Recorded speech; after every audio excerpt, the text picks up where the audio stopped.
जब मैं 8वीं कक्षा में थी तो एक प्रतियोगिता में मैंने तृतीय स्थान हासिल किया और उस दौरान मुझे उपखंड अधिकारी से सम्मानित होने का मौका मिला। जब उपखंड अधिकारी की गाड़ी हमारे स्कूल के प्रांगण में आई तो उस गाड़ी पर लगी बत्ती को देखकर मेरा बाल मन सम्मोहित हुआ था।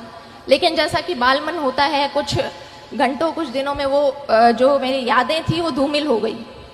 उसके पश्चात 10वीं कक्षा में फिर से मुझे मौका मिला जब मैं जिला कलेक्टर महोदय के द्वारा सम्मानित हुई। उस वक्त मैंने तय किया कि इस पद में, इस पोस्ट में कुछ तो है कि इसका इतना मान और इतना सम्मान होता है। लेकिन फिर वही चीज़ें हुई कि मैं उन चीज़ों को भूल गई।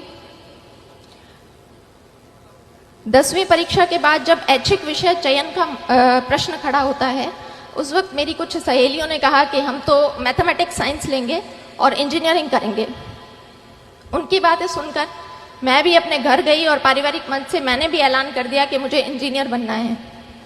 उस वक्त बहुत सारे प्रश्न आए कि लड़की इंजीनियरिंग करके क्या करेगी, लड़की को इंजीनियरिंग करवाने का क्या फ़ायदा है।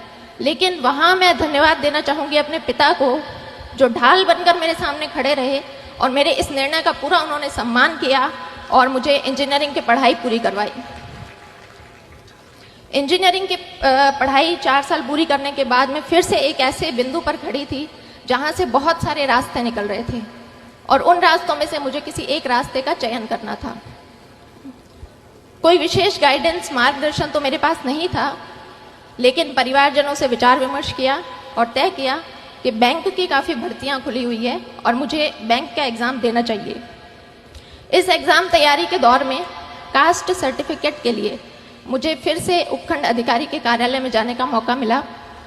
उस दिन उनके कार्यालय के बाहर भीड़ को देखकर फिर से एक बार मुझे लगा कि इस पोस्ट के लिए मैं ट्राई कर सकती हूँ।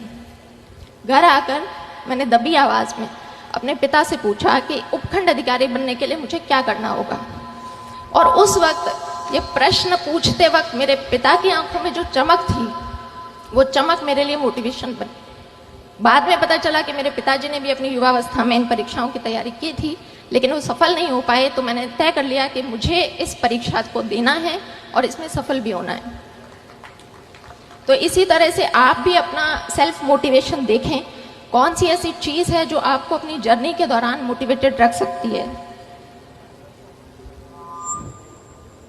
मैंने RS 2013 की परीक्षा दी, उसमें मेरी 77वीं रैंक से चयन हुआ। लेकिन चूंकि RS के पद कम थे, इसलिए मुझे राजस्थान लेखा सेवा अलॉट हुई। मैंने दोबारा प्रयास किया और 2016 में मुझे प्रॉपर RS मिला। तो आज जब ये बच्चे किसी परीक्षा की तैयारी करने के लिए आए हैं तो एक पैटर्न होता है कि हमारा एक समूह बनता है, हमारा एक ग्रुप बनता है। मैं आप सभी लोगों से अनुरोध करूंगी कि अपने उस ग्रुप का चयन बहुत सोच समझ कर करें। जब मैंने प्रारंभिक परीक्षा अपने घर से तैयारी करके पास की, मेंस के लिए मैं जयपुर गई। वहाँ पर शुरुआती दिनों में कुछ मेरे ऐसे दोस्त थे जिनका हर वक्त यही कहना होता था कि भर्ती तो सिर्फ 700 पदों पर निकली है, हमारा नंबर कहाँ आएगा। हमसे पहले भी बहुत से बच्चे हैं जो तैयारी कर रहे हैं, हमारा नंबर कहाँ आएगा। तो मैं भी उन शुरुआती दिनों में काफ़ी नेगेटिविटी से घिर गई थी।